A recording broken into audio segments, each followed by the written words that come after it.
Hello, good evening, and welcome to The Probe. I'm Carlos Caloni.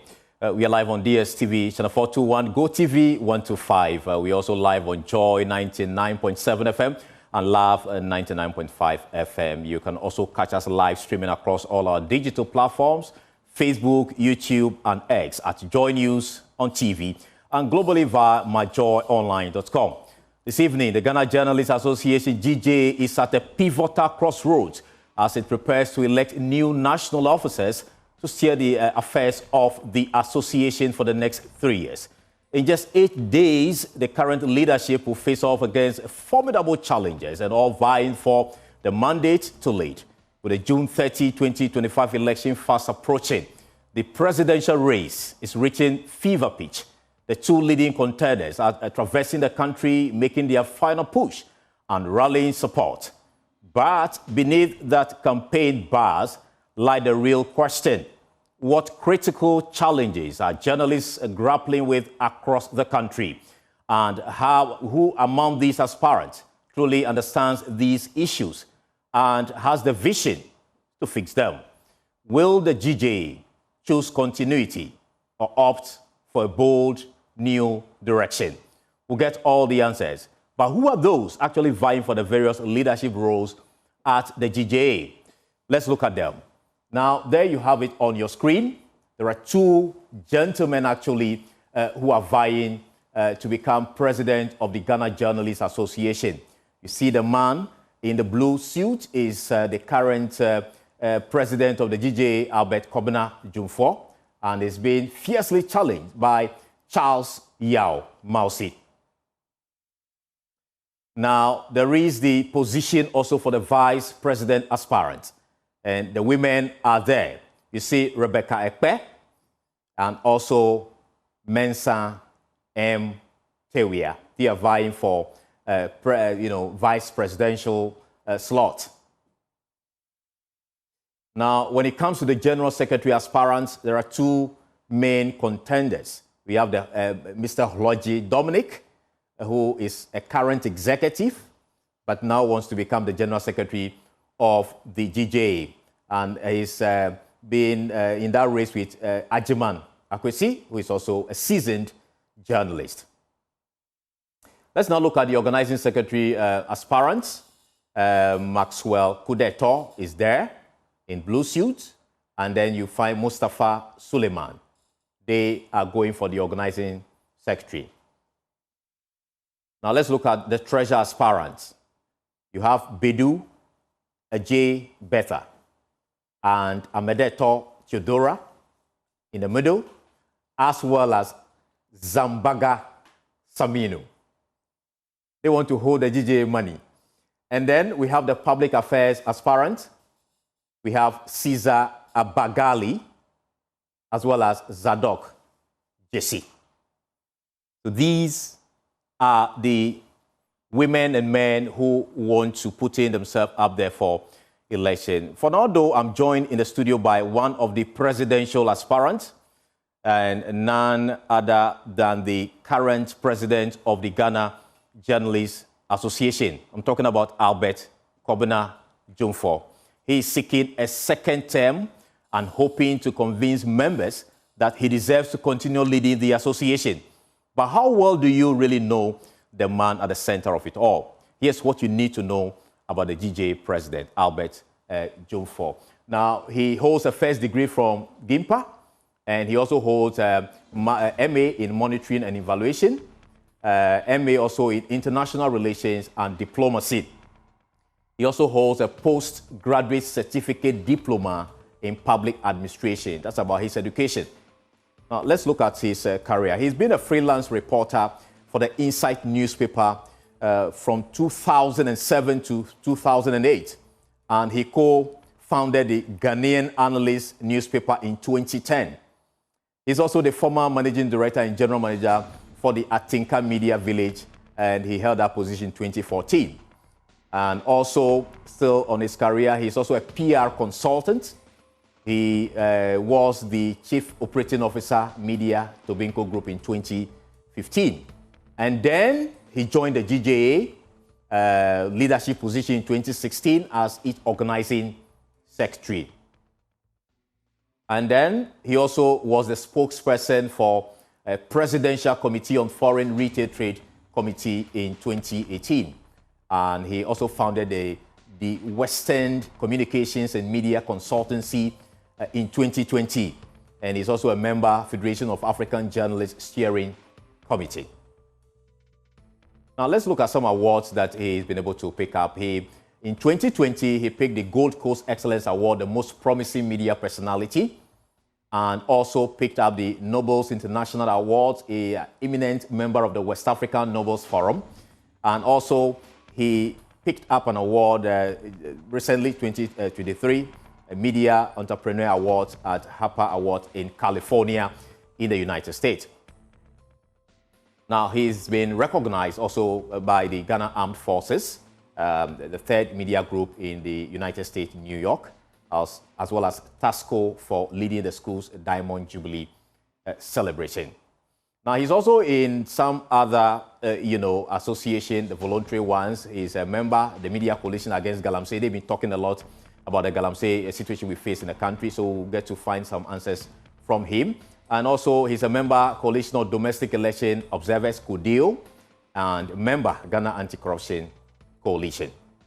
So that's the president there for you. We get to know much more. Now is the time to assess his record and actually measure his true contribution to the GJA, its growth after nearly 3 years at the helm. Now, with just 8 days to this particular election, endorsements are beginning to roll in. Some veteran journalists are already throwing their weight behind the current leadership. One of them is Kwesi Pratt Jr., who actually shared his support in a tweet on his X page just this morning. Take a look at what he's been saying. It says, the upcoming elections of the Ghana Journalists Association, the GJA, ought to be nothing more than a formality. It must come on because we have collectively agreed that every 3 years there must be a contest for the leadership of the association. He goes on to say, frankly, I am unable to find fault with the current executives. They have done well, they have done all that I expected them to do in the last 3 years. And he concludes by saying they have revamped the International Press Center. They have taken the training of journalists seriously. They have promoted press freedom, and they have championed the welfare of journalists in many different ways. And you see, I vote for retention of the current executives of the GJA. That is his opinion. What do you also think of the current leadership of the GJA? Joining us on Zoom now is Mauli Innocent. He is with Accra-based XYZ Broadcasting and also the editor of the Overseer newspaper.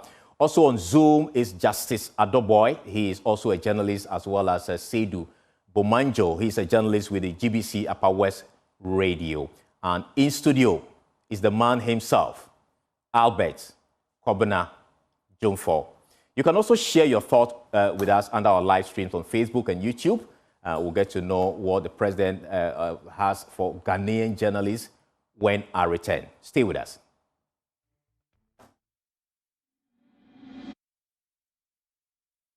Well, welcome back, and thank you so much for staying with us here on The Probe. Presido, you're welcome to the conversation. Thank you. It's been a while since we last met. Of course. Right. And how has the campaign been for you so far? Oh, so far, so good. It's been a very refreshing moment engaging with my members.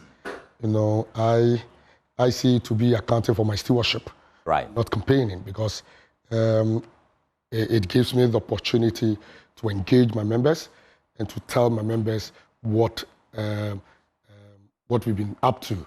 In fact, they assigned us, they tasked us, they give us a mandate, and it is only fair that we go back and account for the mandate they give to us, which is our stewardship. And so it's been I can tell you, so far so good. I've done about 9 regions already. Okay. Yes, I've done 9 regions, and You have about 7 more regions to do, or actually the other regions do not have associations? Yes, some of the regions do not have members. So, even though before GJA was still glued to the traditional regions. Right. That is the 10 original regions that we used to have. Right. So just recently at our last EGM, we rectified and made the other region, the new regions, autonomous. Okay. But yes, we still haven't got members in some of the regions. But then, so far, I think we have members in about 12 or 13 regions. Okay. So we have about 3 or 4 to go. Okay, and you're sure you'll be able to do that before the 30th? Oh, of course. It is our terrain. We understand the terrain very well. We know how we do this. In fact, this is I can say is my third of elections in GJA, and so I understand it. Okay. And so yes, we will cover. And so to you are not campaigning. You see, what is campaigning? You've given me a job. Right. You gave me an assignment. I come and account for it. If you are satisfied, you give me what? You give me more. Are you getting me? But if I come and I come to you and I'm not satisfied, how do I ask for more? Okay. So it is in a way campaigning, but I mean it has offered me the opportunity to engage my members. And for tell them what you've been able to do. We'll come to what you've been able to do within the last 3 years. But what is your message? My message is very simple. That we've done a lot over the past 3 years. We've built a foundation, a very good foundation. We've enhanced the image of the association. We have made the GJA more appealing, more attractive. And for that matter,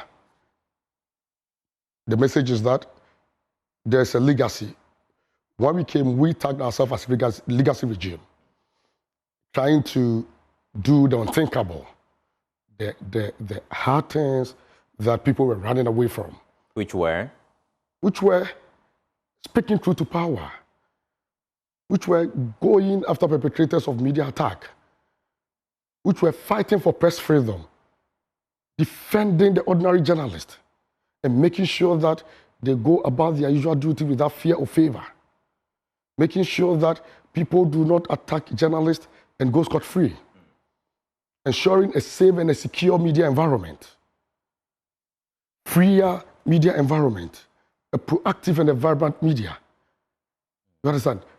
Taking our lost glory. In fact, as we speak, GJA has been very formidable and it's been a force to reckon with. Whenever we speak or whenever we come out, and you can attest, it carries a lot of weight. Right. I get to me. Yes, bringing duty bearers accountable. The core mandate or constitutional mandate of the media is to ensure good governance, accountability, and deepen democracy. And so what we need is that you need a leader who can stay true to and ensuring that what the constitutional mandate of the media is what is upheld to. So for me, I can tell you that it's been a very great 3 years. It's been very, very momentous. And so you're saying that for the past 3 years, you've been able to reshape the image of the GJA. Of course. And a lot of things have improved. Now, let's talk about attack on journalists. Your predecessors, you sounded as though they were not doing enough. You came to do a lot. Tell us, under your tenure, attack on journalists, did it go up, reduce? So, thank you. But let me correct that. I'm not comparing my tenure with my predecessors. Okay. No. I'm accounting for my stewardship. I think that point is made. Of course. Right. So tell us what you've done in the area of attack on journalists, because we keep seeing it. Of course. I think when we assume post, first of all, what was Ghana's ranking on the World Press Freedom Index? Ghana was 60. In fact, we've moved from 27 to 30 in the World Press Freedom Index Africa, and the Africa Index. A position previously, Ghana used to be the third in Africa, and we even came first. If you say previously, which year specifically? That was when I was the National Organizing Secretary. Yes. Before you became the president. Before I became the president. Right. You understand? Yes, within the span of 2-3 years, or should I say? We can say 3 years because 3 years. Yeah. No, even before. I mean, before we assumed. Okay. Yes, the ranking. In fact, Ghana has declined on the Web Press Freedom Index. That's the ranking. So what did we do? We look at the issue. What are the challenges? We know that the key institutions that actually which is involved in this meting out this form of attack on journalists are usually the politicians, that's the political parties, and the security agencies and all that. Okay. We started engaging. So if you realize, I started engaging key partner institutions. That's why I paid a courtesy call on the then IGP. Right. Yes, to engage on how to ensure the safety and security of journalists. And also to deal with some cases of attack which were quote unquote tagged as court cases. Right. The cases have become court cases because like the Ahmed Swale case, for instance? Ahmed Swale is one of them. Lateef Idrisuye. There are a number of them. And that was how we resurrected Lateef Idrisu's case and Ahmed Swale's case. Because they were code. Okay. So we said, okay, how do we get it to the bottom? Because we realized that after the murder of Ahmed Swale, we keep sinking. On the Web Press Freedom Index, Ghana keep going down. And anytime you read the indices, under the security indices, they will always refer to the murder of Ahmed Swale. So it was really affecting us. Okay. So you did something about those cases? Those cases, and yes, getting the police to revisit those cases, right. And then started following up on it again. Okay. So when they say a case has become code, it means that it is literally has become dead. What impact did that actually have on the rankings? So, like I said, so you saw us engaging. Again, aside we engaged political parties where you saw the NDC leadership paying a courtesy call on us. Yeah. You understand? All this helped in ensuring the safety and the security of journalists. Now, again, you said, what did he do? Yeah. Now, aside that, we also went a bit outside the box to ensure that what are the weapons available to us? Right. As media practitioners, what weapons do we have? The weapons, the pen, and the microphone. And so, if we are not getting the police incorporating and ensuring that perpetrators of media attacks or those who come after journalists are arrested and duly investigated and face the rigors of the law, we also have we have our weapons and the tools. Aside the fact that we can also opt for the civil remedies. You know, there are civil remedies. So what did you do in that regard? In that regard, like I said, we have a team of lawyers. We put together a legal team, lawyers, to ensure that they follow every case by case, and also ensure that in events where we are not getting the police to do the needful, we can resort to the civil remedy, okay. Which is yes. And then any success so far? In the area of the weapon, you saw us taking some radical decisions at a point where we have to even blacklist ministers of state, senior government officials. Right. And this actually had that was a courageous effect. Move on your part. Of course. Yeah. Because there was a time we needed to take this move because we realized that it was increasing, and the speed at which the attack was going wasn't something normal. Okay. And again, we had picked intel, especially when we were approaching the elections, and we know what happened. You pick intel from? No, but come on, my brother. As journalists, what do? We gather information. On what specific? What I'm saying is that no, there were intel that like during the election period or election year, that some journalists who have been critical of the system and some political parties have been tagged.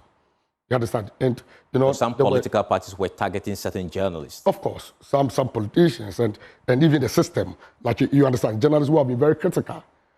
You understand? So you know the job we do if you want to be very critical, right. you know what Sure. comes out of it. And so you did something to that is how we came out and started with our first national press briefing series. That was in 2024 January, and I remember that we earmarked the day, 7th January, Constitutional Day, to be the very first day to set the tone for our first press conference entering into a new year. Right. And so the first one was held on the 8th because 7th was holiday, and then so we pushed it to the 8th, and that was when we had recorded the attack of one Cape Coast reporter, Cape FM reporter from Cape Coast, and so forth. And so we started with it with the then former Minister of Fisheries.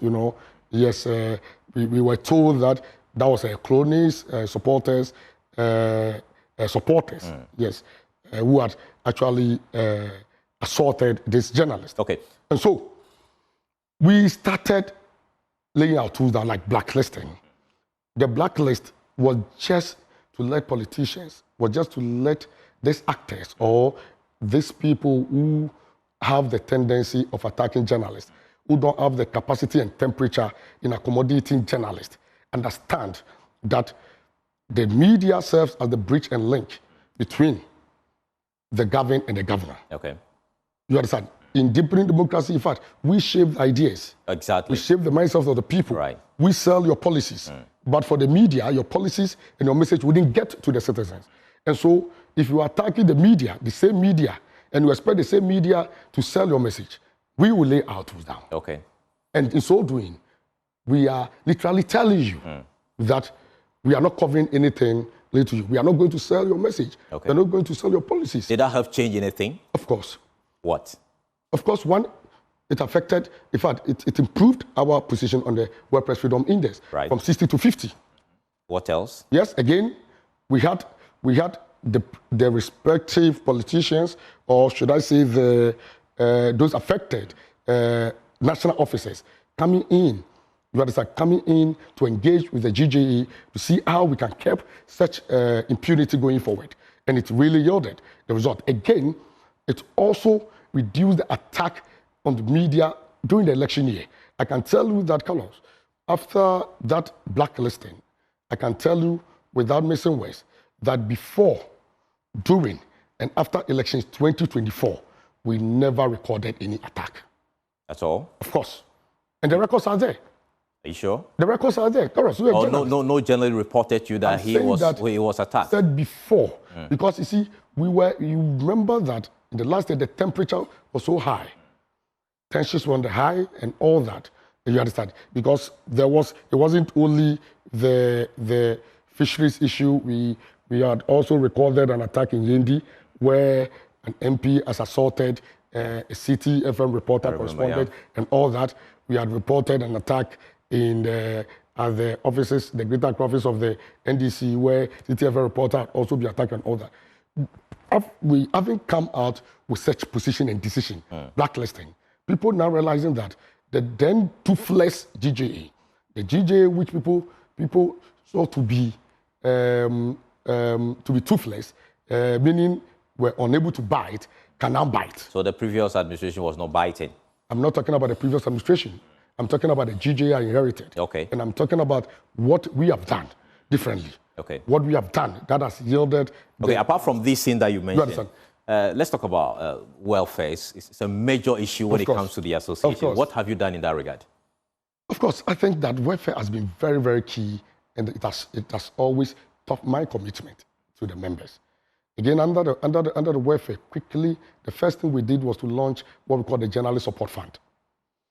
What is the fund meant for? The fund, there are key two objectives in establishing that fund. What? To offer financial and legal support to journalists who come under attack in the line of duty. You understand? Which we did very well. In fact, if you saw us always coming out boldly and defending press freedom, calling on the police, blacklisted, it was because we had a fund. We had a backing. That's something behind us. Okay, how many journalists so far benefited from that fund? That fund? Oh, a lot of, like, I mean, every journalist will come under attack. Because usually we engage a lawyer. How many of the them? legal team. You understand? Like, I mean, journalists who have come under attack, I can't count. So that But fund I mean, is active now? That fund, no, we will stop, because that fund, in fact, what we needed to do was that it was supposed to have been we'll do a yearly fundraising to keep the fund active. How much was in the initial fund? Initial fund, we were able to raise a little over 600,000, but then some were commitment.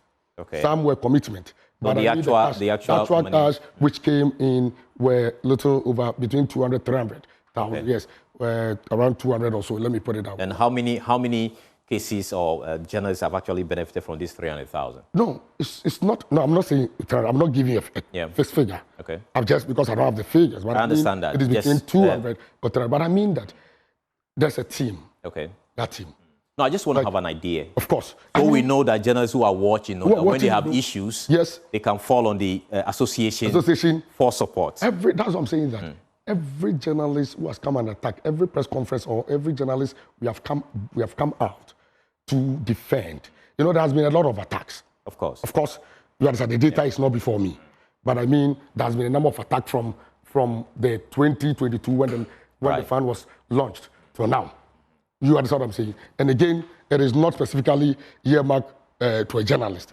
What we do is that... So when issues come up, you rely on the fund. You go to court with it, or yes. specifically... Yes, I'm saying we seek legal advice. Okay. The legal team is there, following up on cases of attack. Are you getting me? Yes. When there's a need, like an issue of a Tamale reporter or journalist who was attacked by political party communications officers, yes, we need to engage the service of a lawyer. Okay. So within this period, how many journalists actually did you support in terms of taking cases to court, following up on the assault cases and all that? Oh, I mean, like I said, I don't have the data, but we've done many. Okay. As many. You understand what I'm saying? But as we speak now, there's no money in the journalist support fund as we speak. Okay, unless I have to check. I'm not the purse bearer. You understand? I'm not the purse bearer. But like I said, it's not... So that's just one of the things you do for welfare. And again, for the welfare. Which other thing? And also support retirees. You understand? Okay. Yes, retirees.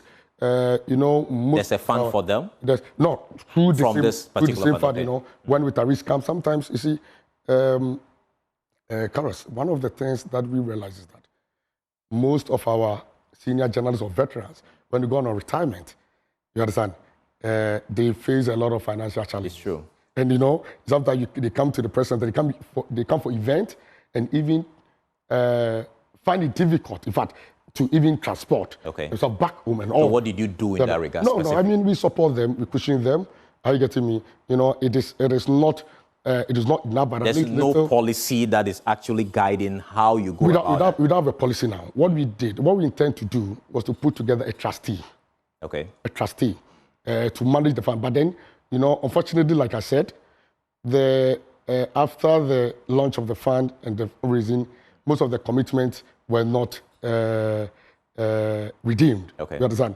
And so we decided that, okay, why don't we do it yearly basis? But, you know, I believe that we're so much engulfed that we couldn't push. But then one of the things that we're going to do is to make sure that we reactivate the fund, raise more fund, get a trustee, bring together policy, put together a policy who qualifies to be A, B, C, D, and to manage the fund. So that the fund will be independently managed. That is what we intend to do. How soon do you intend doing that if you are given the nod? Of course, I launched this fund in the first 100 days under my administration. And I can also tell you that with God being on our side, yes, if we get the nod to continue with the good work we are doing, within 100 days we should be able to tidy up and put and trade because it's already in motion. Okay. Something which is there. We just have to reactivate and then we are good to go. What is the membership base of the association looking like across the country? How many journalists are registered members of this association? I think, you see, we have a lot of dormant journalists. The challenge we have as an association is data. We remember that 3 years ago, before our election, remember our election was characterized by a lot of chaos and all that. There was injunction. We went to court. Are you getting me? Yeah. And then later we came for a consensus agreement and all. Why? Because there was no data. So somebody, excuse me to use this word, we inherited a rusty secretariat. You understand? Now we've been able to put together a data. Because roughly, like I said, if I will say that we will have a membership, registered membership of more than 2,000, if like probably. But in good standing, which is the record, the data we have currently in good standing is around 864, a little below 900. So this 864, they are those who have paid up. Who have paid up. Who and have votes. Yes, they have votes. That can cast. Of course. And say you become the president of course. Or not. If you deduct that from 200, that's about 100 and almost 120 plus. Yes, with that journalists from the figure that you just gave. No, I mean, we don't have a data. Listen, like I said. Well, what do you intend doing in that regard? Because many of the journalists I've spoken to before coming on this show are raising concerns about the cumbersome nature of becoming a member of the GJA. That is not true. We have made, in fact, let me put this across. That under the current administration, under Dwumfour's administration, the legacy administration, the GJA has become so attractive and appealing that as we speak, we did not embark on any membership drive. But due to its attractiveness, we vetted over 600 new applicants. Over 600 within the past 3 years. I was part of the previous administration. Are you getting me? We didn't see that happening. Within the past 3 years, we vetted over 600 and over 300 or something who qualified. Yes, apart. And the fact that you qualify to be a member doesn't make you a member in good standing. After writing to you, you also need to pay up your dues. The pay up is not the issue. The issue is that members are actually applying, more or less, to become members of the association. Of course. As we speak, I'm told, and quite a number of journalists in Kumasi who have actually, come to your doorstep to become members have been struggling. And anytime the list comes up, their names are missing. So how? Who are the members? Mention the names and let's know, because we have regional branches. In fact, application must go through the region. And so I cannot come to the head office in Accra and apply. You can. Why not? You can. But I mean, in order to strengthen the region, to build the region, we also want to make sure that our regional executives are in what? Are in good position with their members, and to make sure that they lead the charge in the region. How fast does it take a member who applies to become a member? And like I've told you, in 3 years we have vetted over 600.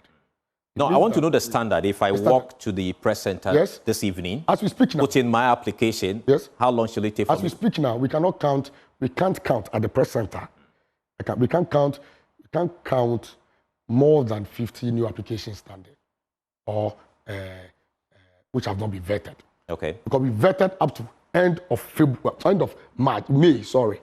Okay. We vetted up to end of May ending. Okay. And I think that the last vetting committee was even held, I think somewhere in the first week of even June or so. So we've been vetting, and so far, as at end of May, we have cleared every outstanding. Those 50, they came before May.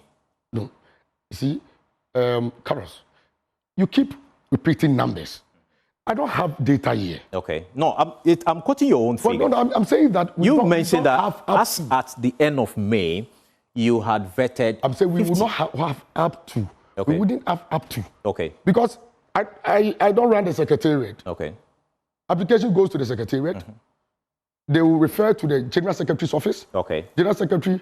So these are not specific figures you are. Of course, that's what I'm saying. So okay, but my question really is, how long does it take for a member or somebody, a journalist who applies to become a member? Yes. That process, how long should it take, or does it take? I don't think it should take more than 3 months.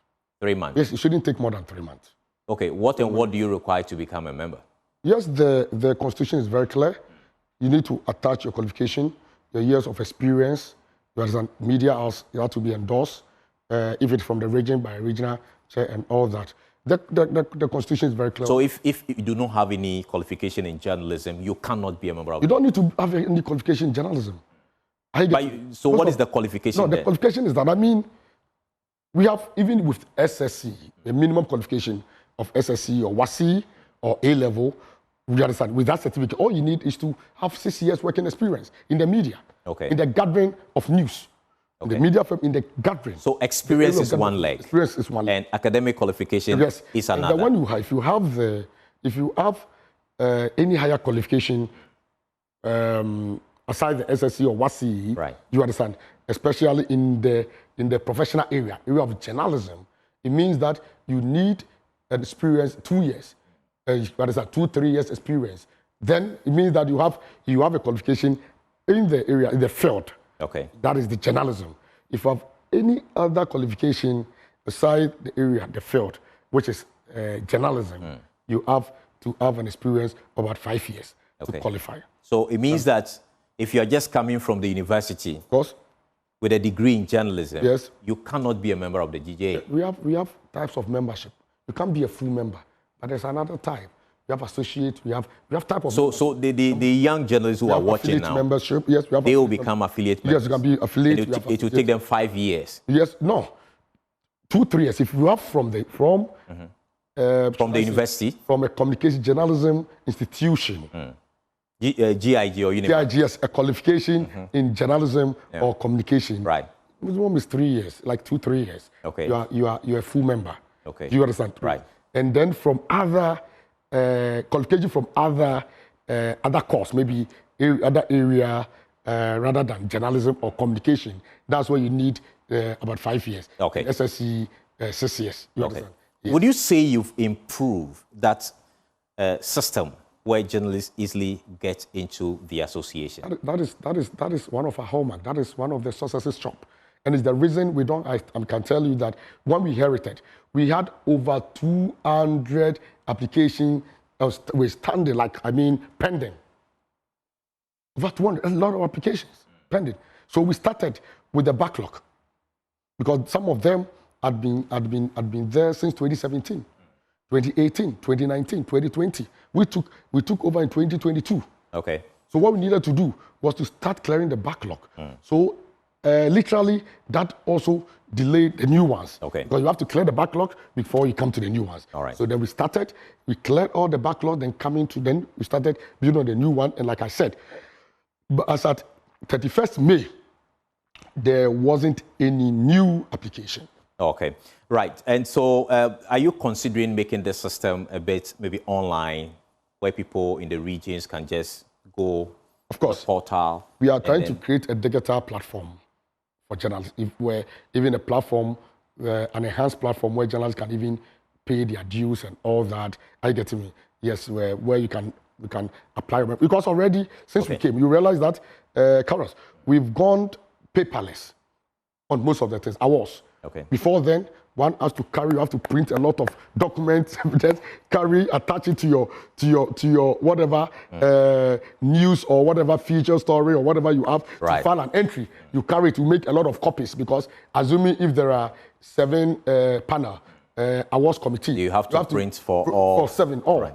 Well, we came and said, no, all you need to do is that you use the WeTransfer, file through an online platform. Yes. Okay. We intend, we then download it and give it to the awards committee. So the soft. So efficiency, has been improved, yes. Okay, all right. There are some few questions here. Your opponent has been speaking and we've been monitoring what he's been saying. And he is saying that under your care or your leadership, you misappropriated millions of cedis in GJA funds over the past 3 years without accountability or visible development. My brother, if you ask such a question, it should be backed with evidence. Because who will sit down under a democratic dispensation environment like this for somebody to embezzle such an amount of money and you waited all this while, you sat down for 3 years, waited a week to election to bring it up. Brother, they are mischievous. They are unfounded. If there are evidence, I'll speak to it. We have picked pieces of such information as rumors. I just alerted my legal team, lawyers, they're on standby. We need those evidence. They should show face. Come with evidence and proof. You mean you'll be taking your opponent on? Of course, not my opponent. I mean, my opponent. I mean, if he's the one saying it, and I have the evidence, I have the evidence, solid evidence that he's the one saying it, and he cannot back it with any evidence. Then why not? I mean, for us, we believe that under the current say that is why we have been encouraging politicians, key stakeholders, that if you disagree with journalists, you understand, if you disagree with the way a presenter, a journalist, doesn't work, the way we discharge our duty, it's not about taking stake or coming after us, assaulting us, and all that. You go to court. There are several remedies. NMC is there. It's okay. number one medium. The court is there. These are several remedies. Okay. And we have been encouraging. So your response is that no monies have been we have misappropriated. Of course. There's nothing. Okay. Nothing. Within the last 3 years, was there an AGM? I think that, so that is the question you should have asked my opponent or whoever is saying that when was the last time he showed up at any meeting of the association? No, I'm asking you. I mean, that's what I'm saying. Under your watch? No, under my watch. Now, I can tell you, when we assume post, for about 5 years, we were unable to hold any AGM. Before I was the National Organizing Secretary. Okay. We were unable. We made some attempt, but for quorum, issue of quorum, we couldn't. Under the previous version. Okay. So when you came, what happened? So when we came, yes, it means that, what it means is that we had over 5 years on edited accounts. As at 2022. I personally, from my own resources, have to engage the service of an external auditor to come audit our account from 2018. I assume post in 2022. Audited account in 2018. You know how much auditors charge per every year? To ensure that, because they cannot just come and pick it from our time. Okay. They need to pick it from somewhere. Because that is how. Okay. And what happened? Because and so yes, no, but yeah, I understand the point. You have asked me a question. No. Okay. No, go on. You are there asking me a question. Yeah. Give me the opportunity to respond. It's very important. No problem. So we audited, and we made this audited report available. In fact, for the first time in almost 6 years, we're able to hold EGM in 2024 emergency general meeting. EGM has the same. That happened in 2024. EGM has the same powers of AGM. And at the EGM, we presented about the over 6 years audited report up to 2023. Up to 2023. It's a public knowledge, it's a public information. So it is not true that under your... I'm saying that audited reports are there. Okay. As a journalist, you can fact check. Sure. Come to the press center, take it. It is there. And so, but I mean, journalists, we don't even entertain unfounded and baseless allegations. Okay. You should ask the person that, where is the evidence? The name of the game is evidence. Of course. Of course. So, but you are here to speak to it. Of course. So you are saying that you held your EGM. Of course. Which is equivalent to EGM. The accounts have been audited. Audited. Every audited account. You have done what you're supposed to do as the leader. We have audited. Now, the next thing let me also say this. Yeah. We have audited our book up to 2024. Okay. And per the Constitution mandate obliged National Executive to call for AGM before the end of the first quarter. Okay. Which we obliged. The first quarter of every year. Every year. And so this year we call the AGM. Ask people who are talking about it whether they were there. We couldn't, one of the challenges we faced Forum was a challenge. That anything that concerns us, we don't take it serious. We don't take our own issues serious. And that people will sit at the fence, be criticizing. But we call for meeting, come and let's account for our stewardship. We have availed ourselves. We are not running. We wanted to abide by the Constitution. In fact, there has been a lot of breaches of the Constitution. Under this legacy, we said, look, one of the things we are going to do is to protect the dictate, the spirit and the letter of the Constitution. Okay. So the spirit, we make sure that we enforce the constitutional instrument. Yes, saying that provision, we say that before the end of the first quarter, we called it. We needed just few numbers. 10% of members in good standing to form a quorum. Okay, Where that was a challenge. Yes. Okay, your opponent are also raising concerns about the African Media Convention, saying that some monies came to you, and you've not accounted for those monies. Where is the evidence? Did you receive any money from the African Media Convention? I'm coming. Listen to me. You are a journalist. They gave you question. You ask. Did you ask for evidence? I'm not. Nobody gave me questions. No, you say your opponent. I'm asking. Opponent. Of course, because they've been campaigning because of this program. Of course. I need to listen to what they are saying. And I'm just asking you. I know. These are issues they are raising. Okay. And there are journalists watching across the country. And you cannot say somebody gave me questions. Because if I meet them, the same concerns you are raising, I'm going to ask them. Ask them.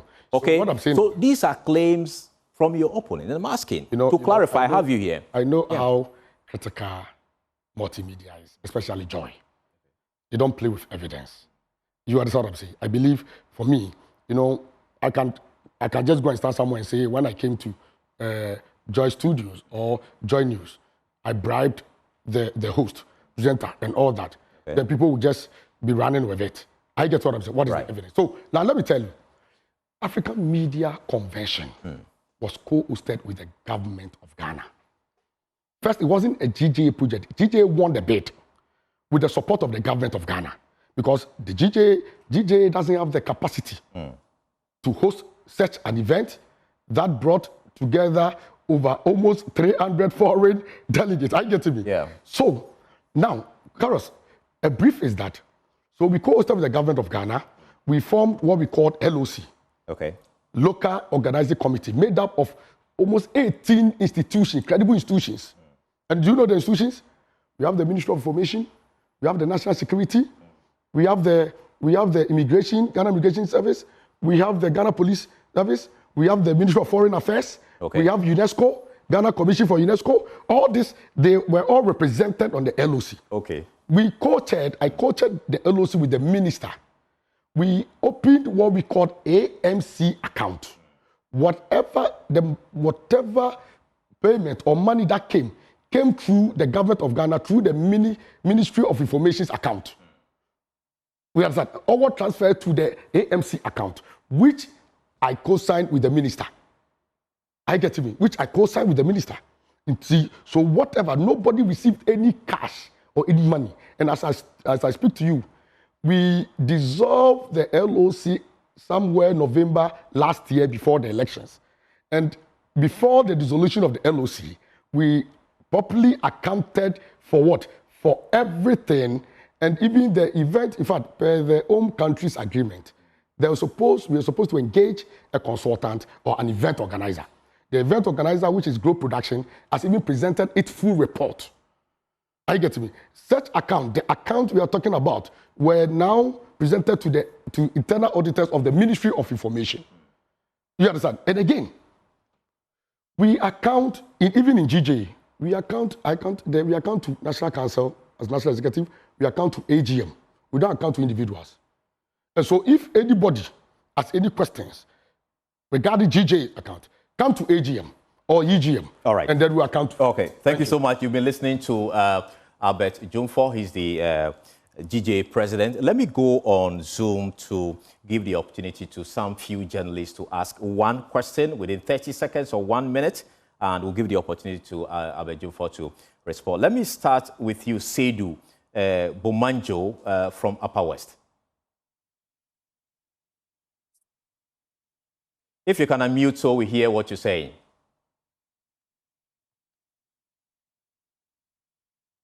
Well, it appears we're having challenge getting Bomanjo. Hello? Yeah, I can hear you now. Hello, can you hear me? Yeah. Okay, I'm saying that over the years, there have been controversies as to who is a journalist in Ghana, and then some schools of thought. He has touched a bit on it, but I want to find exactly the position of the GJA. Who actually is a journalist in Ghana, so far as the GJA is concerned? Thank you. Thank you. So I hope you heard him. Yes, yes. In 1 minute, just give us that. Go, we run. Seydou is my vice chair for the Upper West branch of the GJA. Right. And so, thank you, Seydou. Simple. I will go by what our constitution says, the GJA constitution says, that anybody or any person who contribute to the production of news qualifies to be a journalist. Anyone who contributes to the production of news. So it means that even the cameraman, the technical producer, you understand, not only those... The gentleman who is directing the show now can be a member of the GJA. Anybody. The sound engineer can be a member. What are the... Of course, because of time, I just wanted to make... to inform, entertain, right. And so they are part. Yes. Can a blogger be a member of the GJA? But I said anybody who contributes to the dissemination of news. Okay, right. Let me go on Zoom to speak to Justice Adoboy. Just 1 minute for you to ask the President one question.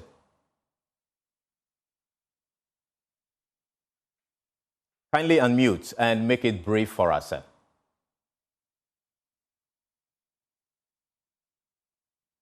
We seem to be having some challenge with this connection. Let me go to Mauli Innocent with XYZ. Mauli, your question. Good evening, Carlos, and good evening to Albert. Please, I would like to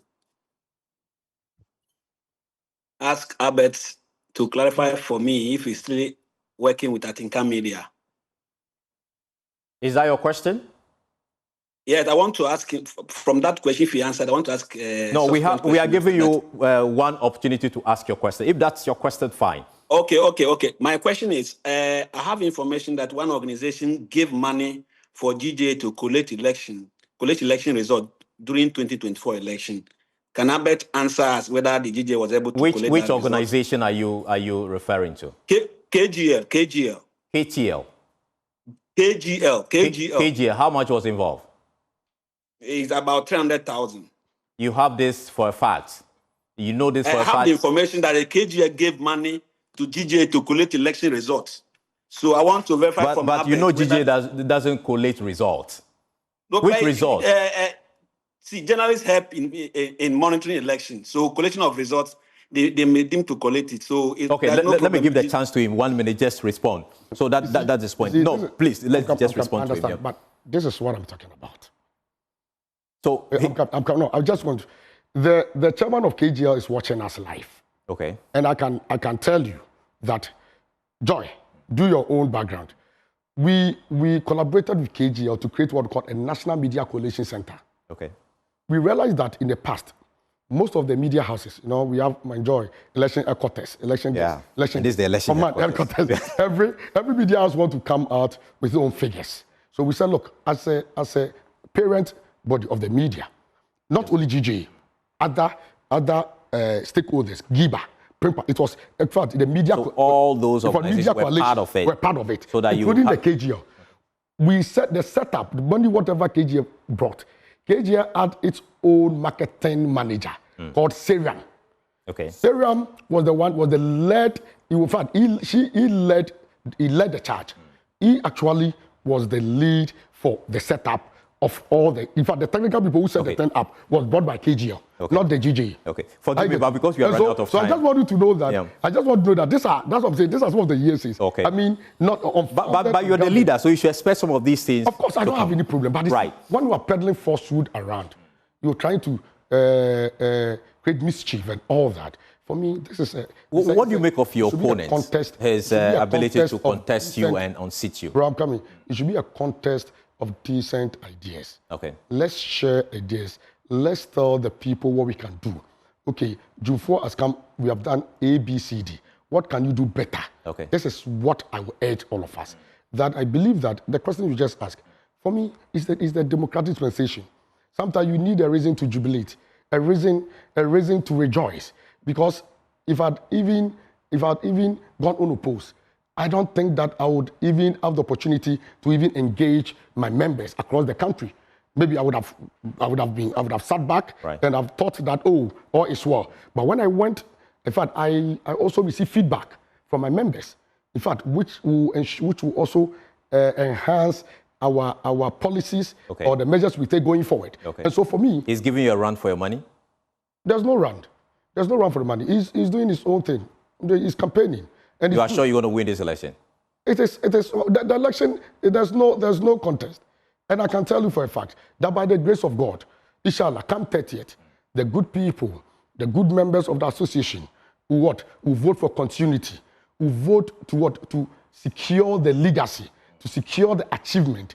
We'll see if you want a tried, tested, proven leader, somebody who doesn't kowtow to any the whims and caprices of any should I say politician or whatever. You are talking about Albert Comrade Dwumfour. All right. Somebody who can speak true. Let me ask you this 30 seconds. This is from somebody who is watching us. It's ask the president, should the GJA consider boycotting government programs if the president won't declare state of emergency against Galamsey? Should the GJA consider boycotting government events if the president fails to declare state of emergency? For me, I think that in 30 seconds, please. Yes, when we get to that position, we understand. All right. When we get to that bridge, we shall cross. Okay, thank you so much for talking to us here on The Probe. We've been talking to Albert Comrade Dwumfour. He is the current president of the Ghana Journalists Association and seeking a second term. And we'll keep our eyes on that particular contest and keep you posted. My name is Carlos Caloni. Thank you so much for watching. Have a good evening.